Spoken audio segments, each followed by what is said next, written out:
Bonjour et soyez les bienvenus dans la matière technique d'analyse et instrumentation. Aujourd'hui, on va voir un cours qui va introduire la spectroscopie, donc soyez ici. La spectroscopie, c'est une science qui traite les interactions de différents types entre un rayonnement et une matière. Ce champ d'étude consiste à observer, mesurer et interpréter les spectres produits par une substance qui émet ou absorbe une énergie rayonnante. Tout cela veut dire que la science de la spectroscopie fonctionne en fait en étudiant comment peut réagir une matière lorsqu'elle est en contact avec un rayonnement. Et pour mieux comprendre tous les types de spectroscopie, les objectifs, comment ils fonctionnent, etc., la première chose que l'étudiant doit très bien comprendre, c'est qu'est-ce que ça veut dire un rayonnement et qu'est-ce que ça veut dire les spectres. Et c'est ce qu'on va voir dans les diapositives prochaines pour ensuite, dans le futur, voir les différents types de spectroscopie. Donc, soyez ici. La spectroscopie fournit des informations sur l'identité, la structure et les niveaux énergétiques des atomes et des molécules. Alors que la spectrométrie elle-même, elle concerne l'instrumentation et les mesures pour des études spectroscopiques. L'image que vous voyez représente une décomposition de la lumière blanche à travers un prisme. Si on dépose une source de lumière blanche dans un milieu transparent, par exemple comme l'air, et qui va traverser, cette lumière va traverser un prisme. On va commenter que lorsque de la lumière blanche passe d'un milieu transparent, par exemple comme de l'air, et passe à travers un prisme, composé de verre bien sûr, les composants de cette lumière vont être déviés une première fois selon leur couleur à l'intérieur du prisme. Et lorsque celles-ci émergent dans l'air à l'extérieur, elles sont de nouveau déviées, donnant ainsi naissance à un étalement de rayons lumineux allant du rouge au violet, comme les couleurs de l'arc-en-ciel. On donne à cet étalement ordonné de rayons colorés le nom de spectre. Le spectre de la lumière solaire blanche est composé grosso modo de 6 couleurs qui sont en l'ordre le rouge, l'orange, le jaune, le vert, le bleu et le violet. Et donc, comme vous voyez, la décomposition de cette lumière blanche en différentes couleurs représente pour nous le spectre de cette lumière. Le premier à comprendre ce phénomène de lumière est Newton qui faisait ses expériences d'optique. Il comprend ainsi que la lumière blanche se sépare en ses composantes parce que chaque rayon de couleur est dévié de façon différente par le verre du prisme.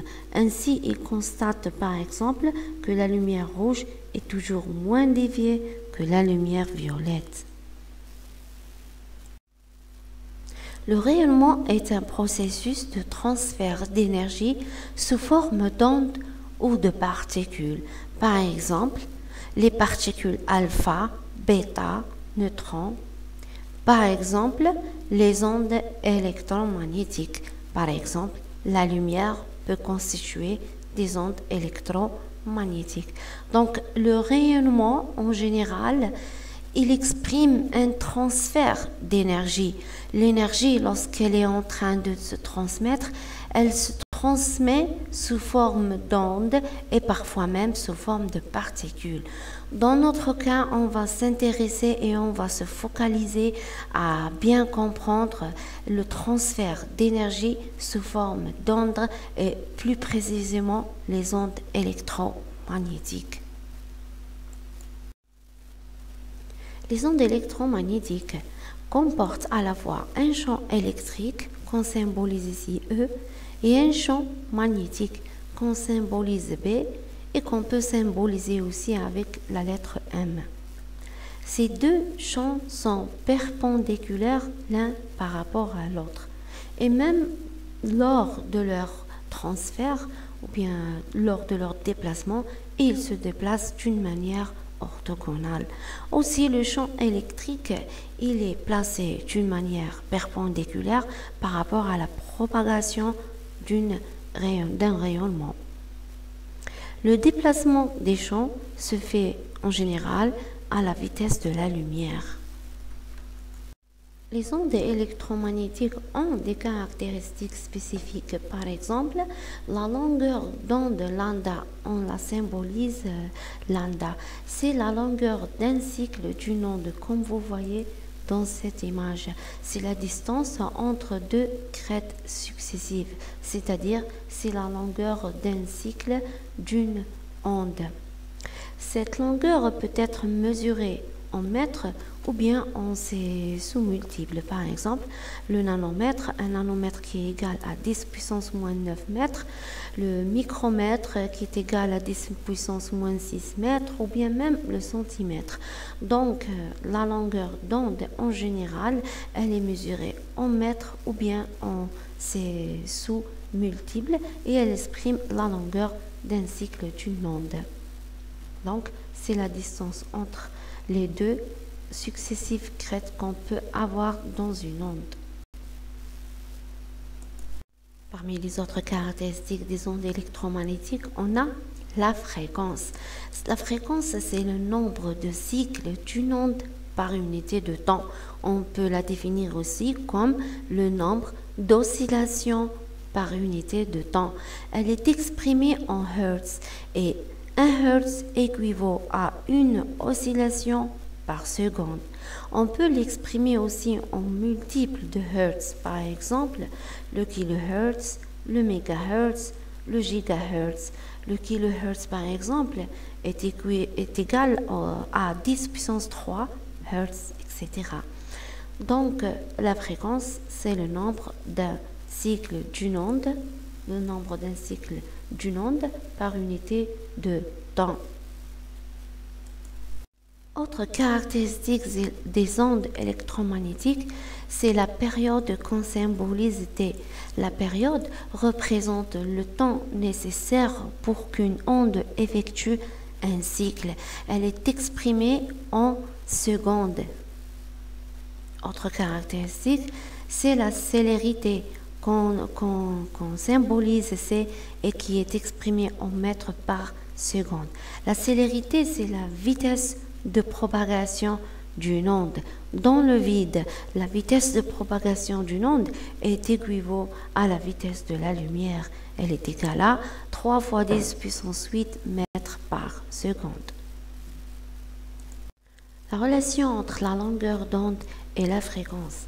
Cette relation peut être qualifiée comme une relation inversement proportionnelle parce qu'elle est tenue par la relation suivante. Regardez.